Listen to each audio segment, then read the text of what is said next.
Hey everyone, Stacey Murphy here, and I have taught thousands of people all over the world how to get the most out of their garden. That means maximizing your harvest while conserving your precious time, energy, and resources. And one of the things I hear all the time is that it seems like there's extra space in your garden and you want to know what to plant, or you're trying to figure out how to time your spring, summer, and fall crops to take full advantage of all of your space.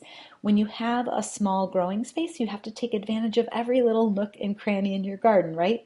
And you may be shocked how much food you can grow in just a handful of space. That's what this video is all about. First, let's explore the question, what does wasted space in your garden cost you? Well, what happens in your planting bed when there's extra space?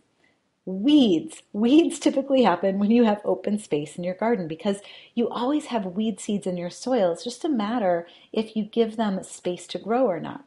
Weeds are very opportunistic. So if I'm a weed seed and I can sprout and see the sun and there's space for me to grow, I'm definitely going to take that space. So what does this mean for you? It means that weeds are assigned to grow more food. That's what they're here to tell us. Yes, some of those weeds are also delicious and edible, but really, if there's space for weeds, that means there's space to grow more food. And wouldn't you rather spend your time growing more food than tending those weeds? All right, so besides spending more time weeding, let's start quantifying what wasted space costs you.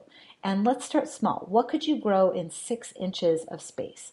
Let's look at a 6-inch diameter circle. And for those of you on the metric system, open up your hand, envision a circle that would touch the tip of your thumb and the tip of your pinky finger. How much food could grow in that 6-inch space?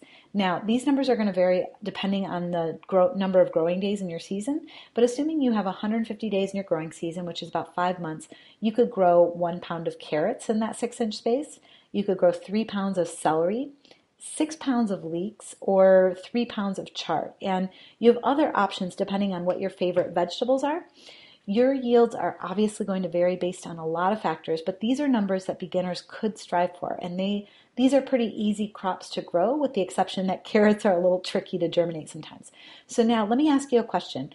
How many 6-inch spaces are available in your planting beds? Where can you see 6 inches of soil? And then go bigger yet. If you were to add up all those spaces, how much space is available in your garden? Can you guess how many pounds of food you're not growing with that space? In other words, how much more food could you grow if you were to fill all those spaces? Do you think it's possible to double or even triple your harvests? So the first thing to do is to map out your garden and identify those gaps. And an exercise that a lot of gardeners use is to draw circles that represent the size of each crop and then lay those circles out in the beds to fill up all the space. And if there's any gaps, you can fill them with these smaller crops that we've been talking about fitting into 6-inch spaces. Now, a lot of people might call this a garden map, and a garden map is a good place to start because you can lay out all of your crops and see where the gaps are. But if you try this, you're going to quickly notice 2 major drawbacks to using just this one tool to plan your garden for the season. And the first drawback is that circles represent the crop at full maturity. So I put down a 12-inch or an 18-inch circle on the drawing for my tomatoes, depending on which variety I'm planting.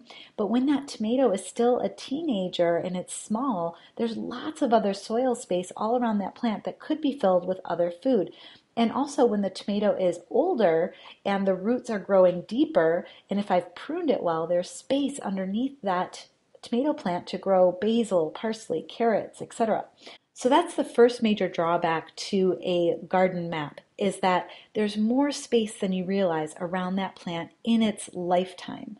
So the second major drawback to using just a garden map to plan your season, well, let me tell you a little story. I plant my spring garden, I pack in all those plants, I use up all the space. Then about 28 days later, my radishes are ready to harvest. I pull them out. And then my lettuce heads and my spinach are ready and I pull those out. Then it gets hot and my peas are done, so I pull them out, etc., etc. And all of your vegetable plants mature at different rates. They're ready to harvest at different times. And this is a great thing because that means you always have something new to eat, right? But this makes it challenging to have a clean slate to plant the next round of crops. And it's hard to continue to draw those garden maps for each day of the season. So look at all all the open space that opens up at different times throughout the season. So it's not just about how much can you grow in 6 inches space that you may be wasting between crops, but how much space do you have available throughout the whole season as that space opens up? And how do you time your crops so you're always harvesting something new and no space remains open for more than a couple days? So while a garden map idea is helpful, it's not the whole story. And you would drive yourself crazy if you try to draw the whole season out this way. You're going to find yourself needing a better tool. And luckily there is a better tool that helps you visualize the whole growing season. Doesn't matter whether you're a gardener or a farmer, people call it a crop plan. And a crop plan will maximize your space for the entire growing season, not just one singular planting. So a crop plan is able to map time and space simultaneously. Now, I know a crop plan, it can sound a little technical, it can sound a little scary. After all, a crop plan is typically a more boring looking spreadsheet, but don't let it fool you. It is a super cool tool and very powerful. Now, just one of the things it does is map time and space for each crop. So each row of a crop plan represents a crop being planted.